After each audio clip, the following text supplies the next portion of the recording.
So, what do you make of all these ICE raids?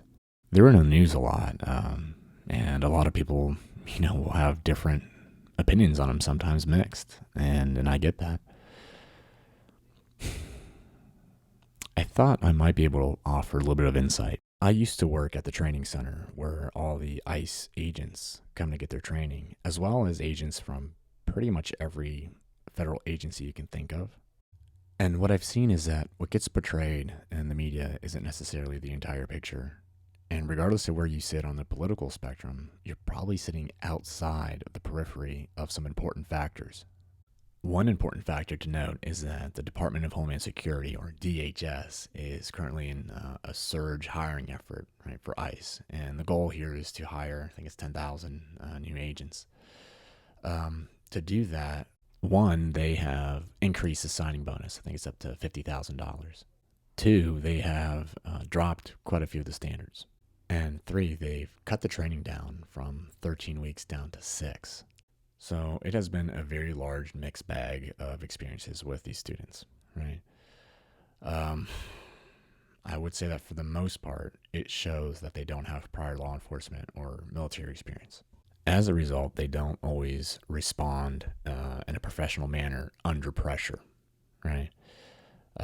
With that being said, I think it's a mistake to say or assume that the majority of these people are evil and just want to get all the brown people out of the country. There certainly are people like that in ICE, right? But let me give you an example of what I'm talking about. There's a conversation I had with an ICE student that I think really well illustrates the problem that I'm seeing, not just with this agency in particular, but just the country in general and just people, right? So this agent, and by the way, he was a great guy, right? The guy was, he was professional. He was polite. He wanted to be there. He wanted to learn how to do a good job. And I was asking him about why he joined ICE, right? And he was telling me how what the public has seen through the media is not the full picture. And I will give him that, right? My first video was about media manipulation and how they're more interested in keeping you enraged than informed. So I thought a fair question was, okay, well, what would you like me to know? And he told me that, according to him, they're doing really good work. They're getting a lot of dangerous criminals out there. They're making the country a safer place. And in some instances, that's true. And I would applaud them for that. But I also know that's true about 7% of the time. This is an article from the Cato Institute. And if you don't know who they are a libertarian / right-leaning think tank that goes over government policies and whatnot. They have found that 65% of people taken in by ICE had no convictions at all. Now, the data that they are using comes from ICE. Right? So this isn't something they're just pulling out of a hat or anything. 65% of the people brought in, no convictions at all. About 7% of people brought in have been convicted of a violent crime. And those are the types of people that you want taken out of the country, absolutely. But that means 93% of the people being brought in by ICE are not violent criminals. But back to the student. I noticed he had an Isaiah 6:8 tattoo. So I asked him about that. And he was very happy to talk about it. He said, it's from the Old Testament. And I go, oh, really? He's like, yeah. Huh, okay, well, tell me a little bit more. And so he says, it's this time of great need and, in ancient Israel, right? They're in a dire situation. And it's this conversation between God and this guy named Isaiah. And God says, whom shall I send? And who will go for us? And Isaiah goes, here I am, send me. So then I went, oh wait, isn't that the verse that Christy Noam put out, right, for DHS video? The one with like the Black Hawk, and the guy goes, yeah. I go, right. What's the context? And he said, I'm not sure I follow. Well, what do you mean? So I said, well, why does God need to send someone, right? What's going on? What's the context? And he takes a second and says, sir, I don't know. I never really thought about that. But I can tell you that the ancient Israelites, they're constantly fighting against, the the neighboring kingdoms. And I cut him off a little bit. I said, no. I told him one of the main reasons, it's not the only reason, but one of the main reasons is that the rights of the poor, the widow, the orphan, and even the foreigner are being trampled on by the rich, powerful rulers. Right? I mean, it's in the first chapter of Isaiah where God says, your rulers are rebels and companions of thieves. Everyone loves a bribe and runs after gifts. They do not defend the orphan, and the widow's cause does not come before them. Therefore, I will turn my hand against you. God is wondering who he can send to deliver that message, knowing it will fall on deaf ears.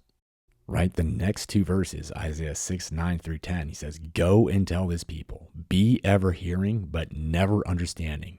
Be ever seeing, but never perceiving. Right? Make the heart of this people calloused. Make their ears dull and close their eyes. Otherwise, they might see with their eyes, hear with their ears, understand with their hearts, and turn and be healed. Now, the context of the conversation that I'm having with this guy is that the president just tore down the East Wing of the White House and is building a $300 million ballroom financed by all these powerful companies like, Google, Apple, Palantir, right? They're all giving all these gifts, right, in exchange of political access. And at the same time, with the government shutdown, there's a big concern that SNAP benefits, right, so food assistance, is going to stop, including for something called WIC, right, which is women, infant, and children. It's extra help, right, to be able to buy food, especially in these times where food prices are at an all-time high. Later in the book of Isaiah, God says what he really wants from rulers is for them to give counsel and grant justice. And he says, hide the outcast. Do not betray the fugitive. Let the outcast of Moab settle among you. Be a refuge to them from the destroyer. Now, for context, Moab is pretty much an adversary to Israel, throughout the Old Testament, right?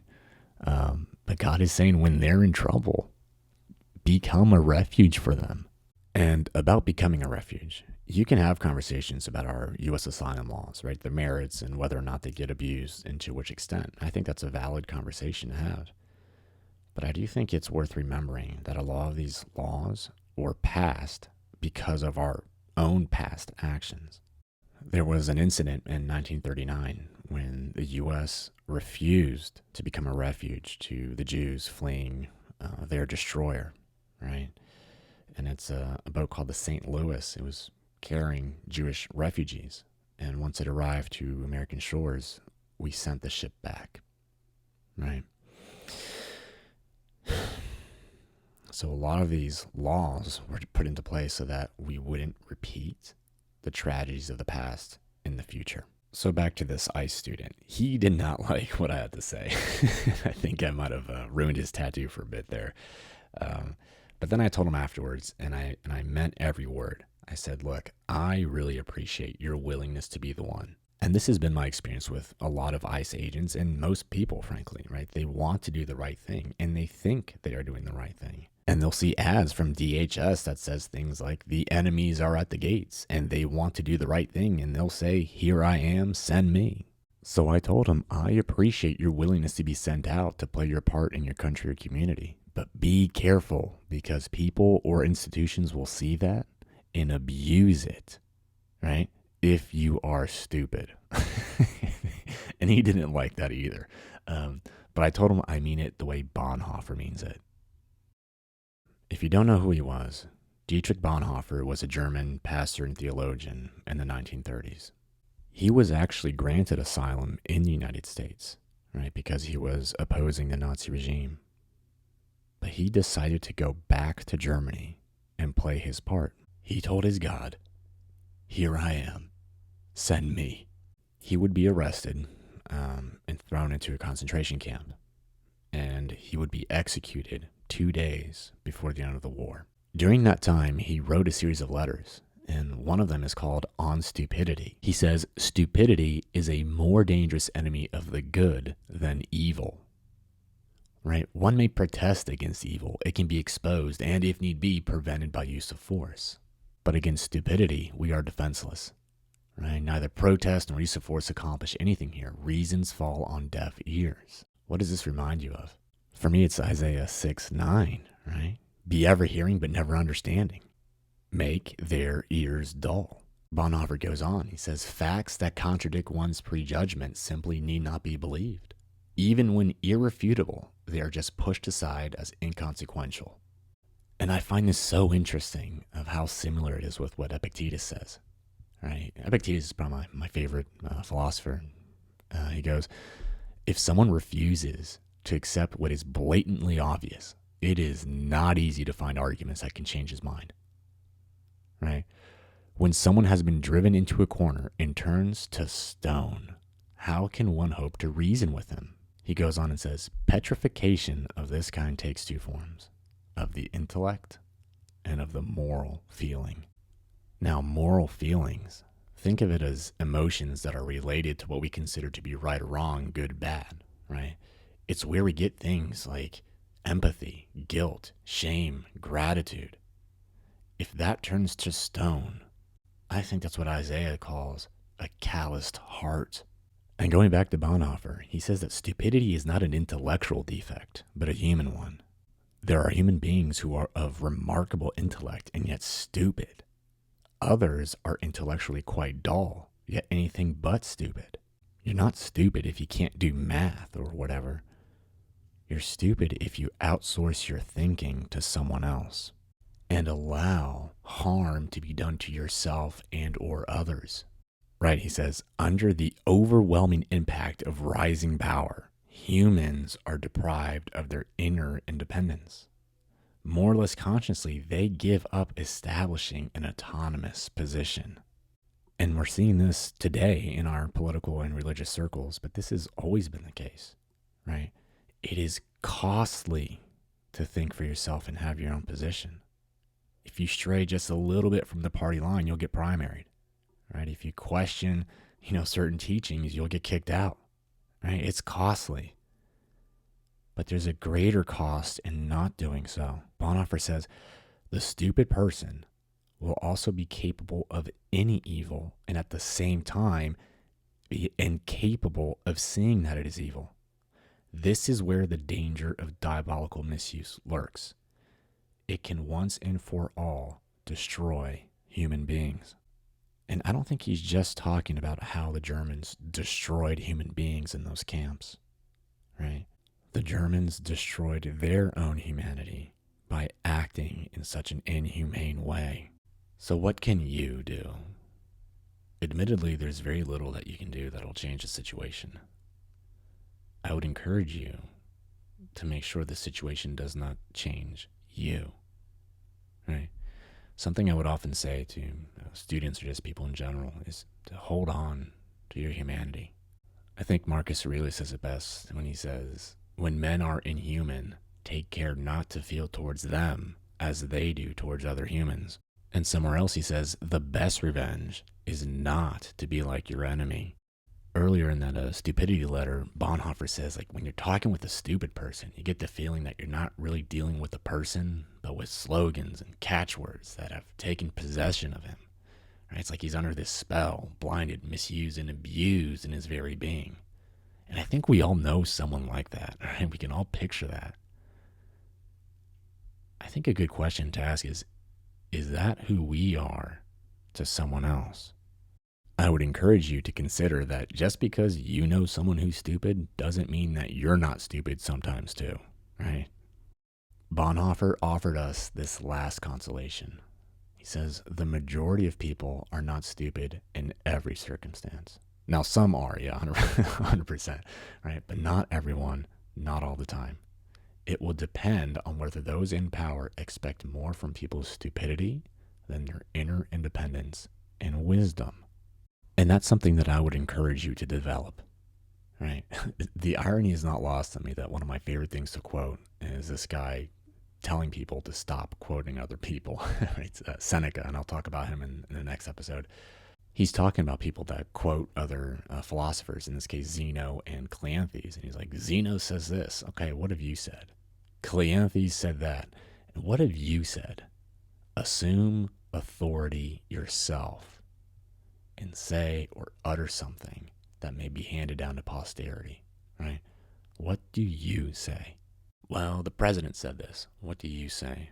Well, my pastor said this. My mom said this. What do you say? Well, my book says this, or the Bible says this, or some guy on YouTube said this. I understand that. What do you say? I'm not saying you have to disagree with everyone, but you owe it to yourself to have a good reason to agree with them. In my next video, I'll be talking about Jesus in our politics and our culture. One of the interesting questions I think he asks is, yeah, but who do you say that I am? If these are the types of conversations you enjoy, then I would encourage you to go ahead, like, and subscribe. And if this particular video is something that you found helpful and think someone else could benefit from it, go ahead and send it to them. Here I am. Send me.